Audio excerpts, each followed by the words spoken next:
տեսակ մնա հայ ժողովրդի համար, որտեղ ինքը շատ բան ունի արած է ժողովրդի համար եւ կուզեմ այտենց է շարունակի։ Ինքը նեղության մեջ է այսօր փակի տակ է, բայց դա նշանակություն չունի։ Միևնույնն է, մենք այս շարժումը որ անում ենք, մենք որ պայքարում ենք,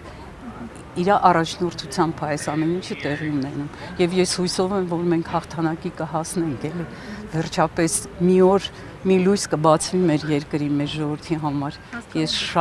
շատ մեծ հույսեր ունեմ։ Աստված մեզ պահապան եւ Աստված մեզ թող ուղղորդի դեպի լույս ապագան, ոչ թե Նիկոլի խոստացած ապագան, դա ավելի լավ է չլինի։ Դա նշանակում է, որ Հայաստանը վերանալու է։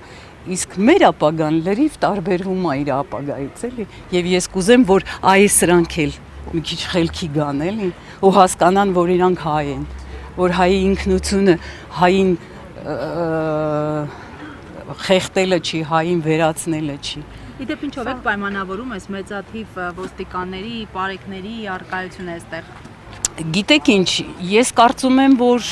սա իր վախերն է, որովհետև ինքը այս ընթացքում, այս 7 տարվա մեջ բացառությամբ այն 18 թվի այն առաջի մի ամիսը, որ նենց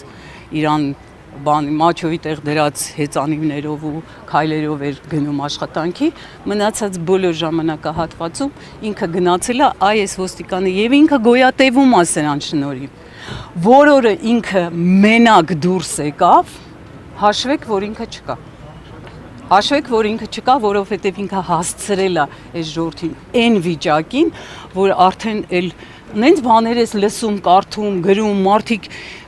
ինքը որ մի փոքր այսքան խելք ունենա, ինքը չի հասցնի մարդկանց այն վիճակին, որ ինքնադատաստան տեսնեն իր գլխին։ Արդեն այդ ժամանակին ոչինչ չի փրկի ու ոչ մեկը չի փրկի։ Սամվել Կարապետյանին ձերբակալեցին, ապա կալանավորեցին իր այն հայտնի խոսքից հետո, երբ ասեց, որ եկեղեցու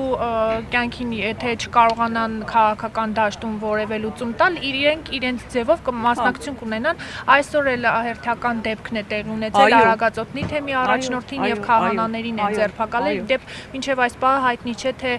Սրբազան հորը եւ եւս 2 քահանաներին որ ուղղությամբ են տարել։ Քննչական կոմիտեն հաղորդագրություն տարածեց, ես դուրս գալուց առաջ կարդացի, որ իբրև թե Սրբազանը եւ այդ 2 քահանաներն էլ եւս քննչական կոմիտեում են, դա ինչքանով ճիշտ ես չեմ կարող ասել, ես էլ եմ կարդացել, շատ զարհուրելի բան է, միակ ինստիտուտը,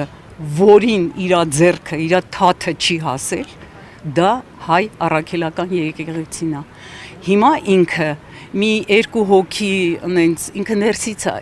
այսինքն դա իր ոչն է, էլի, որ ներսից պարակտի քանդի, մարդկանց հանի իրար դեմ, ոնց որ այս ժողովրդին արեց։ Հիմա հայը հային ոնց որ թշնամի լինի։ Սա պիտի վերանա, ինքը տոքսիկ է։ Ինքը այս ազգի համար, այս երկրի համար տոքսիկ է։ Ինքը պիտի հրաժարական տա, թողի գնա։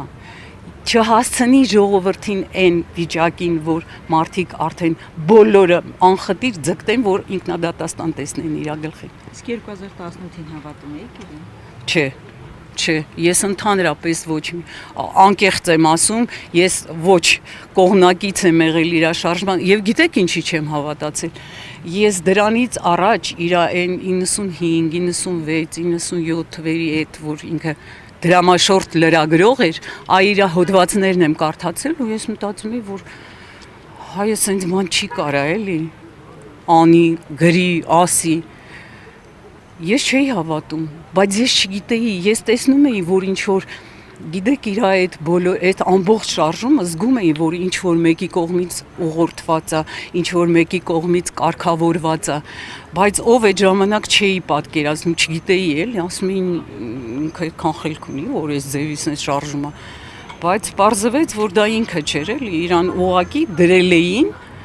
գտել են այս ազգի ամենավատին, որին սրբություն չկա, ու ինքը կարա անի ամեն ինչ, ոչ հայրենիք,